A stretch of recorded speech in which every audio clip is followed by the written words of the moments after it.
जो गरीब लोग हैं उनको बाधा पहुँचे और इनके पास लोग पहुँचे और उनका जो है ये लोग शोषण करे। सच कड़वा होता है और सच थोड़ा सा उनको बुरा लगा होगा, लेकिन यह सच है। खाते में राशि जा रही है तो इससे बहुत सारे लोगों को कठिनाई होगा ही। शोषण को समाप्त करने का काम इस सरकार में की गई है, जिसको जिसको जिसको ये लोग पचा नहीं पा रहे हैं। नमस्कार, आप देख रहे हैं लाइव सिटीज में हूं आपके साथ शिवम। बिहार विधानसभा बजट सत्र के चौथे दिन भी विपक्ष और सत्ता पक्ष आमने सामने था। आपको बता दें कि जब सदन की कार्रवाई चल रही थी उस बीच माले के विधायकों ने समाज कल्याण मंत्री से एक जवाब मांगा, जिसको लेकर समाज कल्याण विभाग के मंत्री मदन सहनी ने माले के विधायकों पर सीधा आरोप लगा दिया।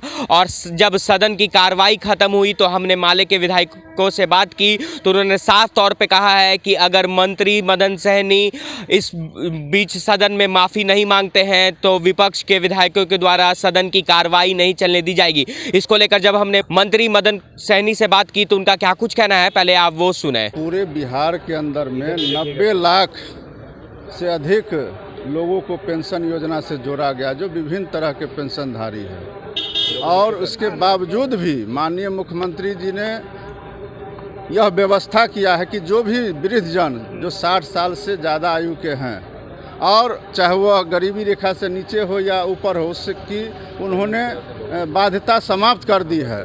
और ऐसे लोगों के कारण ही इतनी संख्या बढ़ा भी है।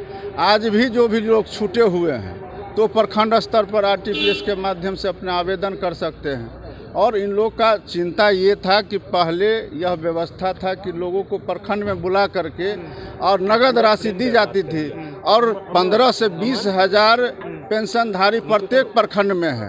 अब एक महीने में अगर 15 से 20 हज़ार पेंशनधारी किसी प्रखंड में पहुंचेंगे तो प्रखंड की क्या स्थिति होगी, वहां का क्या काम नहीं चल पाएगा। दूसरी बात, जो पेंशनधारी हैं वो उम्र के लिहाज से भी 60 साल से अधिक हैं, तो उसके बाद अगर उनको घर से प्रखंड अगर कहीं 10 किलोमीटर है, कहीं 5 किलोमीटर है, कहीं, तो फिर आने जाने में भी उनको कठिनाई होती है। और इस सारे कठिनाई को देखते हुए माननीय मुख्यमंत्री जी ने उनके खाते में राशि भेजने का काम किया है। प्रत्येक महीना में राशि जा रही है, तो निश्चित रूप से कहीं कोई कठिनाई नहीं है। लेकिन इन लोग को तो लगता है कि जो गरीब लोग हैं उनको बाधा पहुँचे और इनके पास लोग पहुँचे और उनका जो है ये लोग शोषण करे।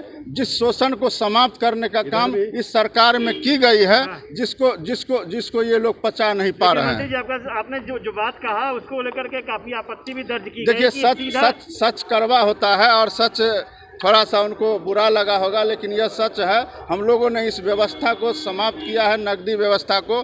खाते में राशि जा रही है तो इससे बहुत सारे लोगों को कठिनाई होगा ही। क्या कठिनाई होती है? पैसा उनके तरफ जाता था क्या? ये सारे लोग जानते हैं, उनको पूछ लीजिए। तो आपने सुना साफ तौर पे बिहार सरकार के समाज कल्याण मंत्री मदन सहनी का कहना है कि जिस तरह से माले के विधायकों के द्वारा वृद्धा पेंशन को लेकर आरोप लगाया जा रहा है, इस पर साफ तौर पे माले के विधायक जो हैं वो लूट खसोट करते हैं। इसलिए उन्होंने साफ तौर पे जिस तरह से बिहार सरकार DBT के माध्यम से वृद्धा पेंशनों को पेंशन देती है, तो ऐसे में इन लोग लूट खसोट करते हैं। और साफ तौर पर उन्होंने कहा है कि सरकार जिस तरह से वृद्धा पेंशन की इंतज़ाम कर रही है वो सही है। अब देखने वाली बात होगी कि जिस तरह से मदन सहनी ने भी माले के विधायकों पर पलटवार किया है, तो क्या ऐसे में बिहार सरकार के मंत्री मदन सहनी बीच सदन में माले के विधायकों से माफ़ी मांगते हैं या नहीं। बहरहाल आप बने रहे हमारे साथ। अगर आपने हमारे चैनल को सब्सक्राइब नहीं किया तो जल्द से जल्द सब्सक्राइब कर ले।